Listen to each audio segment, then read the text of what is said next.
সাধারণভাবে বিনিয়োগের কথা এলেই সেটা যে কোনো প্রতিষ্ঠানই হোক, ব্যাংক হোক বা পোস্ট অফিস হোক বা যে কোনো সরকারি প্রতিষ্ঠান হোক বা বেসরকারি প্রতিষ্ঠান হোক, এফডি অর্থাৎ ফিক্সড ডিপোজিটের স্কিমটা আগে মাথায় আসে। কারণ এই ফিক্সড ডিপোজিটে রয়েছে ভালো পরিমাণে সুদ এবং ঝুঁকিহীন, অর্থাৎ কোনো রকম রিস্ক নেই যে আপনার টাকা ডুবে যাবে। আর এরকম আমরা অনেকগুলো ভিডিও বানিয়েছি যেখানে আপনারা দেখতে পেয়েছেন যে Punjab national bank, post office, বিভিন্ন ব্যাংক বা স্টেট ব্যাংক তাদের ফিক্সড ডিপোজিট স্কিমে সুদের হার পরিবর্তন করেছে কিছু কিছু মেয়াদের ক্ষেত্রে। আজকে আমরা আলোচনা করব এইচডিএফসি ব্যাংকের তরফ থেকে, যেখানে এইচডিএফসি ব্যাংকের তরফ থেকে কিন্তু ফিক্সড ডিপোজিটে সুদের হার পরিবর্তন করা হয়েছে, সুদের হার বেড়েছে। অনেকেরই কিন্তু এই এইচডিএফসি ব্যাংকে অ্যাকাউন্ট রয়েছে, তাই অবশ্যই কিন্তু আপনারা দেখতে পারেন, কারণ এইচডিএফসি ব্যাংকেও কিন্তু ফিক্সড ডিপোজিটে সুদের হার পরিবর্তন করা হয়েছে। কোন মেয়াদের জন্য বেড়েছে, কত পার্সেন্ট বেড়েছে, সব কিছু আলোচনা করবো আজকের এই ভিডিওতে, তাই অবশ্যই ভিডিওটি শেষ পর্যন্ত দেখার অনুরোধ রইল। তো চলুন ভিডিওটি শুরু করা যাক। তো এখানে আপনারা দেখতে পাচ্ছেন যে এইচডিএফসি ব্যাংক গ্রাহকদের 7 দিন থেকে 10 বছর পর্যন্ত ফিক্সড ডিপোজিট অফার করে থাকে এবং গত 10ই জুন থেকে ব্যাংকের ফিক্সড ডিপোজিটে নতুন সুদের হার কার্যকর করা হয়েছে। অর্থাৎ 10ই জুন থেকে কিন্তু নতুন ফিক্সড ডিপোজিটের যে নতুন সুদের হার সেটা কার্যকর করা হয়েছে। বলছে এক্ষেত্রে জানিয়ে রাখি, ব্যাংক কিন্তু সব মেয়াদি ক্ষেত্রে ফিক্সড ডিপোজিটে সুদের হার বৃদ্ধি করেনি, কিছু কিছু মেয়াদের ক্ষেত্রে সুদের হার বৃদ্ধি করেছে।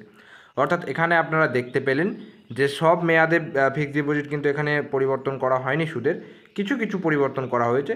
এবার আমরা এক তালিকায় অর্থাৎ এক নজরে কিন্তু তালিকাগুলো দেখে নেব যে কোন কোন মেয়াদের ক্ষেত্রে কীরকম পরিমাণে সুদ দিচ্ছে।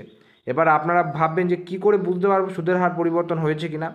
আগের বছর অর্থাৎ 2023-এর যে ফাইন্যান্সিয়াল ইয়ার ছিল সেখানে যে পরিমাণে সুদ দিত এই মেয়াদে, অর্থাৎ এইচডিএফসি ব্যাংকের তরফ থেকে এই যে মেয়াদের সুদের হারগুলো বলবো সেগুলোর সাথে এখনকারটা কম্পেয়ার করে দেখে নেবেন কোনটা সেম রয়েছে কোনটা আলাদা রয়েছে, তাহলে বুঝতে পেরে যাবেন যে কোনটা পরিবর্তন হয়েছে। তো চলুন এখানে দেখে নিই। প্রথমে যেটা রয়েছে 7 দিন থেকে 14 দিনের যে ফিক্সড ডিপোজিট, সেখানে সাধারণভাবে 3% কিন্তু দেয় সুদের পরিমাণ, এর সাধারণ নাগরিকদের ক্ষেত্রে, এবং প্রবীণ নাগরিকদের ক্ষেত্রে সুদের পরিমাণ হচ্ছে 3.5%। ঠিক আছে, সিনিয়র সিটিজেনদের ক্ষেত্রে 15 থেকে 29 দিনের মধ্যে যদি করেন আপনি ফিক্সড ডিপোজিট, সেক্ষেত্রেও 3% পাচ্ছেন সাধারণ নাগরিকরা, প্রবীণ নাগরিকরা পাচ্ছে 3.5%। 30 দিন থেকে 45 দিনের মধ্যে যদি করেন সেক্ষেত্রে পাচ্ছেন 3.5% সাধারণ নাগরিকরা, সিনিয়র সিটিজেনরা পাচ্ছেন 4%। যদি 46 থেকে 60 দিনের মধ্যে যদি ফিক্সড ডিপোজিট করে থাকেন সেক্ষেত্রে পাবেন 4.5% সাধারণ নাগরিকরা, প্রবীণ নাগরিকরা পাবেন 5% বা সিনিয়র সিটিজেন। 61 দিন থেকে 3 মাস পর্যন্ত যদি ফিক্সড ডিপোজিট করেন সেক্ষেত্রে পাচ্ছেন 4.5% সাধারণ নাগরিকরা, সিনিয়র সিটিজেনরা পাচ্ছেন 5%। 3 মাস থেকে 6 মাসের যে এফডি সেখানে পাচ্ছেন সাধারণ নাগরিকরা 4.5%, প্রবীণ নাগরিকরা পাচ্ছেন 5%। 6 থেকে 9 মাস পর্যন্ত যদি এফডি করে থাকেন সেক্ষেত্রে আপনি পাচ্ছেন কিন্তু 5.75% সাধারণ নাগরিকরা, সিনিয়র সিটিজেনরা পাচ্ছেন 6.25%। এবং 9 মাস থেকে 1 বছর পর্যন্ত যে এফডি রয়েছে সেই এফডিতে সাধারণ নাগরিক যারা রয়েছে 6% পাচ্ছে, প্রবীণ নাগরিকরা পাচ্ছে 6.5% এবং সুদের হার। এবার রয়েছে 1 বছর থেকে 15 মাস, অর্থাৎ 12 মাস থেকে 15 মাসে যদি করেন তাহলে সেক্ষেত্রে 6.5% পাচ্ছেন সাধারণ নাগরিকরা, প্রবীণ নাগরিকরা পাচ্ছেন 7.10%। এবং 15 মাস থেকে 18 মাসে যদি মধ্যে করেন তাহলে সাধারণ নাগরিকরা পাচ্ছেন 7.10%, সিনিয়র সিটিজেনরা পাচ্ছেন 7.60%। 18 থেকে 21 মাস এই মেয়াদে এফডি করলে তাহলে সাধারণ নাগরিকরা পাবেন 7.25% এবং প্রবীণ নাগরিকরা পাচ্ছেন 7.75%।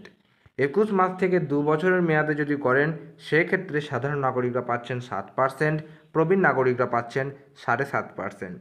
2 বছর থেকে 3 বছরের মেয়াদে সাধারণ নাগরিকরা পাচ্ছেন 7.10%, প্রবীণ নাগরিকরা পাচ্ছেন 7.65%। 3 বছর থেকে 5 বছরের যে মেয়াদ সেই মেয়াদে যদি এফডি করেন সেক্ষেত্রে পাচ্ছেন 7.20% সাধারণ নাগরিকরা, প্রবীণ নাগরিকরা পাচ্ছেন 7.70%। 5 বছর থেকে 10 বছরের যে মেয়াদের এফডি রয়েছে সেই মেয়াদের এফডি করলে 7% পাচ্ছেন সাধারণ নাগরিকরা, প্রবীণ নাগরিকরা পাচ্ছে 7.75%। অর্থাৎ আমি সাজেস্ট করব 5 বছরের জন্য করুন, ভালো সুদ পাচ্ছেন এখানে। 7% সুদটা কিন্তু খারাপ না। 7.75% সিনিয়র সিটিজেনদের ক্ষেত্রে 5 বছর দেখতে দেখতে পেরিয়ে যাবে এখনকার সময়ে যা। হ্যাঁ, তো এই যে মেয়াদগুলো আপনারা দেখতে পেলেন, এটা কিন্তু রয়েছে এইচডিএফসি ব্যাংকের তরফ থেকে, যেখানে কিন্তু এফডিতে ভালো পরিমাণে সুদ কিন্তু আপনারা দেখতে পাচ্ছেন। এবং আপনারা চাইলে যাদের যাদের এইচডিএফসি ব্যাঙ্কে অ্যাকাউন্ট রয়েছে অবশ্যই কিন্তু আপনারা যদি এফডি করে থাকেন তাহলে এই নতুন সুদের হারটা একবার দেখে নেবেন। যাচাই করার জন্য আপনারা ব্যাংকে যোগাযোগ করতে পারেন, ব্যাংকের যে সুদের হারের লিস্ট রয়েছে এফডির সেটা দেখে নিতে পারেন। অবশ্যই কিন্তু টাকা আপনার ইনভেস্ট আপনি করবেন, এবং একটা জিনিস মাথায় রাখবেন, ব্যাংকে রাখা মানে আপনার টাকা সেফ, সেক্ষেত্রে কোনো রকম ঝুঁকির সম্মুখীন আপনাকে হতে হবে না। এবং ভালো রকম সুদ দেখে কোন মেয়াদে ভালো সুদ দিচ্ছে সেটা দেখে আপনারা চাইলে অবশ্যই কিন্তু ইনভেস্টমেন্ট করতে পারেন এফডিতে আপনার সামর্থ্য অনুযায়ী।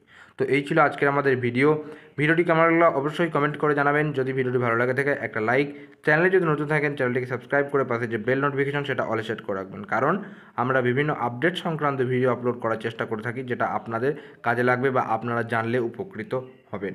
তো অবশ্যই কিন্তু চ্যানেলটিকে সাবস্ক্রাইব করে রাখবেন এবং এই ভিডিওটি শেয়ার করে দেবেন সেই সমস্ত ব্যক্তিদের কাছে যাদের সাধারণত এইচডিএফসি ব্যাঙ্ক অ্যাকাউন্ট রয়েছে বা এইচডিএফসি ব্যাঙ্ক অ্যাকাউন্ট খুলতে চাচ্ছেন।